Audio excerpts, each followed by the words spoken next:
Everyone thinks they know what happened in the safe house. Everyone saw Commander Thorne's face. That chilling, almost triumphant smirk as Jake and Lena stared into the empty room. Sarah Jenkins vanished into thin air. The coded message, burnt into the wall, a taunt from Elias Thorne. And everyone screaming, Commander Thorne is Elias's mole. He betrayed them. But that's the easy answer, isn't it? The obvious betrayal. And if there's one thing Marshals has taught us, it's that the obvious answer is always a decoy. I've been tracking the breadcrumbs since the pilot episode, and what's coming next is far darker than anyone, even the most hardcore theorists, expects. Jake and Lena. They are completely trapped. Think about it. Episode 12, The Devil at Home, wasn't just a cliffhanger, it was a systemic dismantling of everything they thought they knew. Sarah Jenkins, their key witness, gone. Not just gone, evaporated from a Marshal-secured safe house.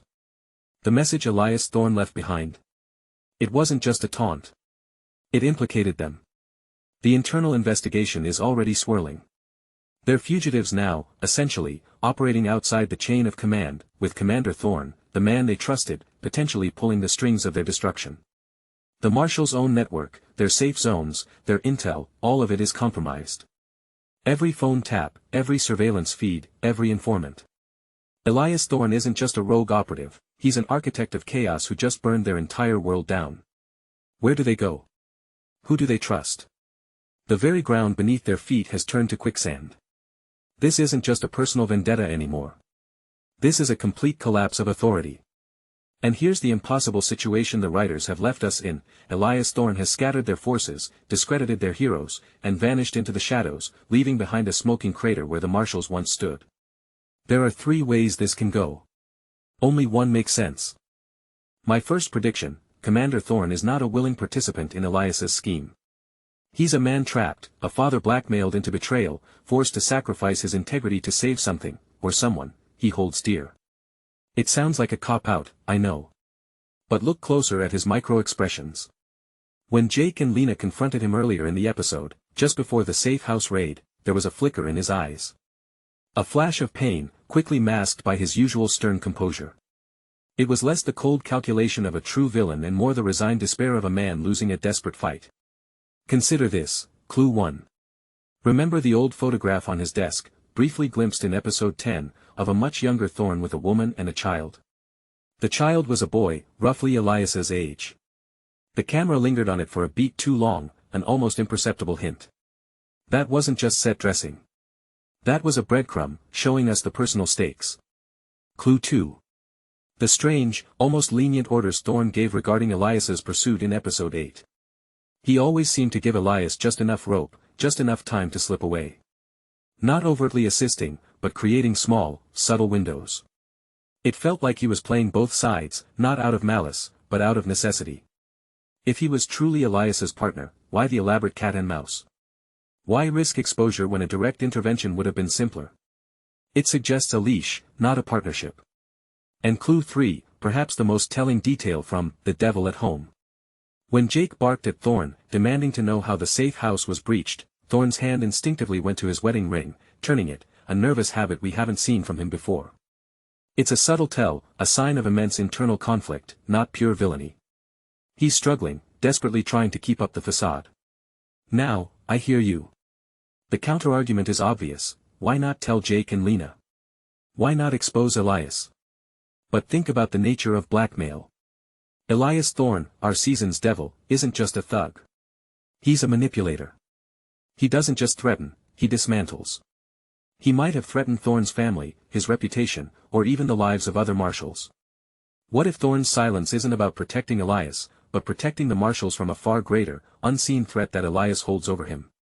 What if Elias has a detonator, and Thorne is just trying to disarm it without everyone dying? My verdict is that Commander Thorne is agonizingly playing a rigged game, hoping to save what he can, even if it means sacrificing his own honor.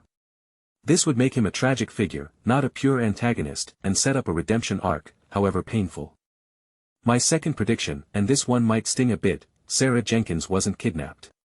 She orchestrated her own disappearance, and she's been working with Elias Thorne all along.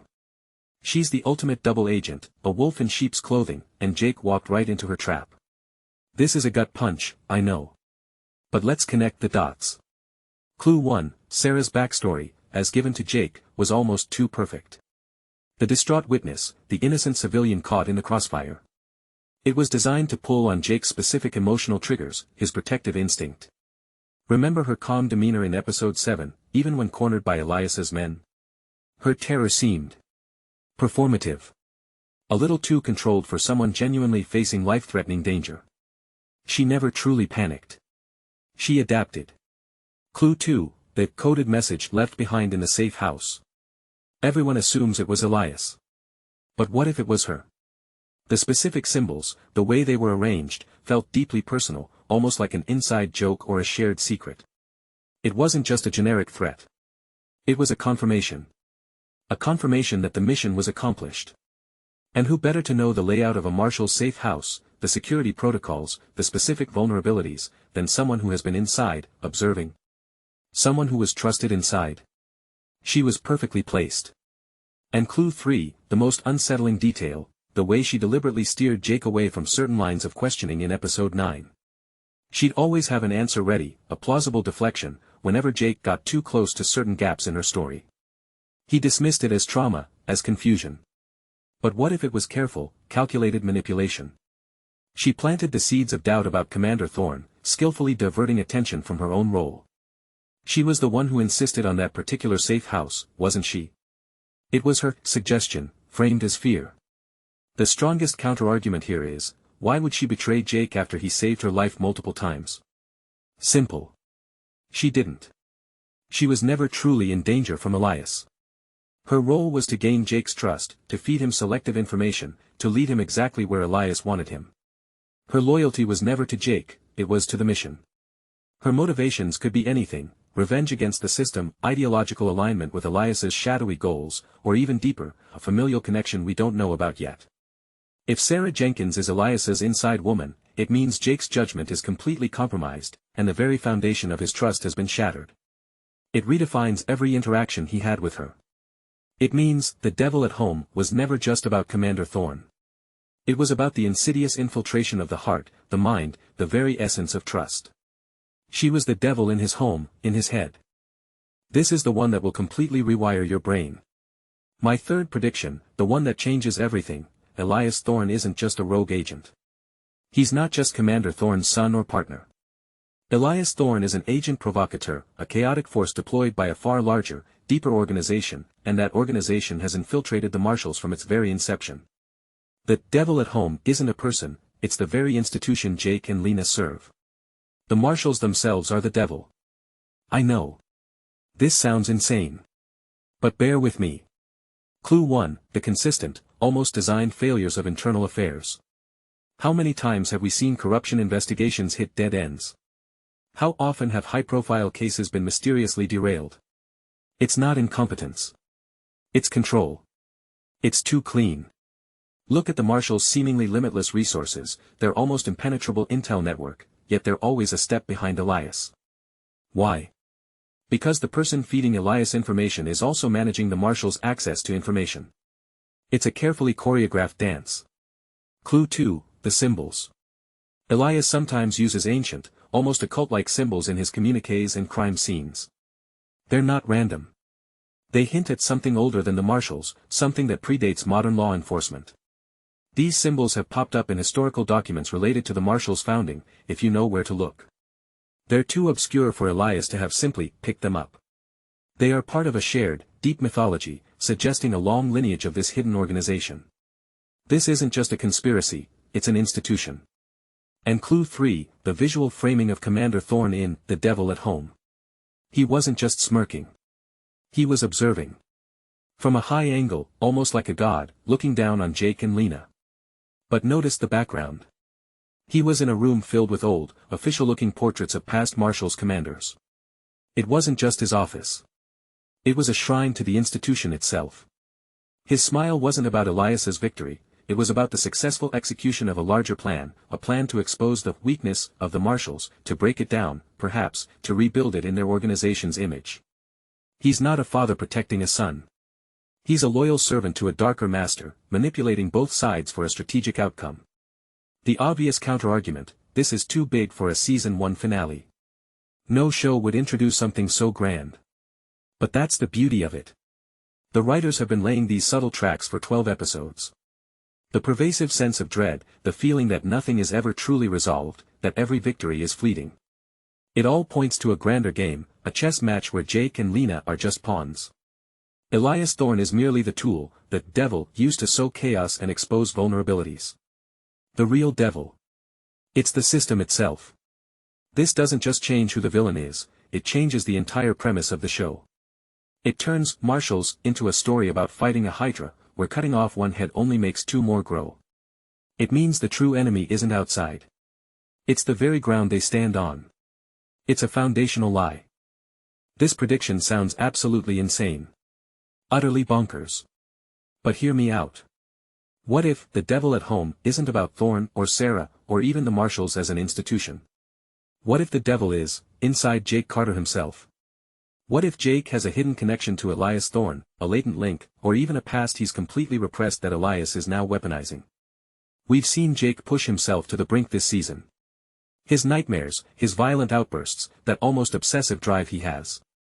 It's more than just a dedicated marshal. There's a darkness there. Remember those recurring flashes he gets, almost like fragmented memories, especially when he's under extreme stress? They always involve fire, a screaming child, and a shadowy figure. We all assumed it was trauma from a past case. But what if it's a memory of Elias? Or even a memory of himself as a child, in a situation directly orchestrated by Elias's organization? And there's that small, almost insignificant amulet he wears, always hidden under his shirt, briefly seen in episode 5 during a struggle. It has a tiny, intricate symbol on it. A symbol that looks eerily similar to one of the ancient markings Elias sometimes uses. Coincidence? Or a subtle, deeply buried clue to Jake's true origins or a forgotten allegiance? Elias always seems to know Jake's next move, almost anticipating him with uncanny accuracy. It's more than just good intel, it's an intimate understanding. Maybe, just maybe, Elias isn't just targeting Jake. He's activating something within him. The home isn't a building, it's Jake's own consciousness, his very identity. This would be the ultimate, devastating twist. Look, these aren't random guesses. These theories, as wild as some of them seem, are all connected by one central, terrifying question: who is truly pulling the strings, and how deep does the rot go within the Marshals? The commander's hidden pain, Sarah's unsettling calm, the ancient symbols, Jake's suppressed memories, they all point to a deliberate, long-term pattern. They're not isolated incidents, they're pieces of a meticulously crafted mosaic.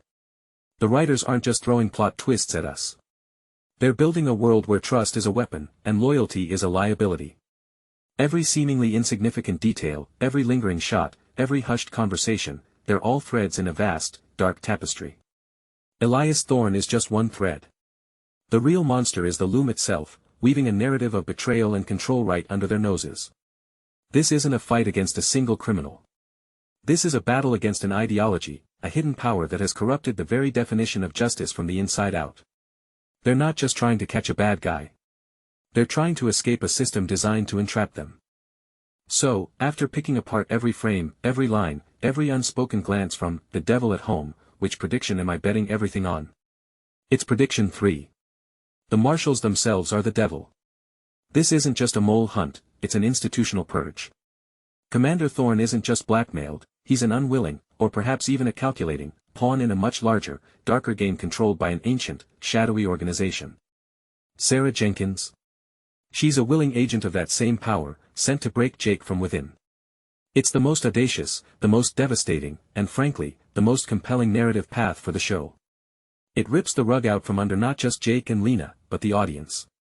It transforms the show from a crime drama into a full-blown conspiratorial thriller, making every past episode feel like a crucial, deliberate setup. It completely redefines everything. Which theory do you think will happen? Now, let's talk about what the official promos for next week have confirmed, not just speculated. The latest teaser for episode 13, titled Ashes, shows Jake and Lena completely off-grid, running. Nowhere is safe, Lena whispers, her voice laced with desperation.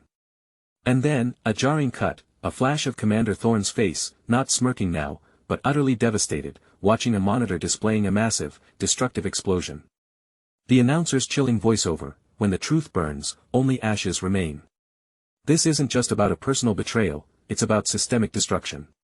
The explosion, the utter despair on Thorne's face, the sense of absolute breakdown, it all screams institutional collapse.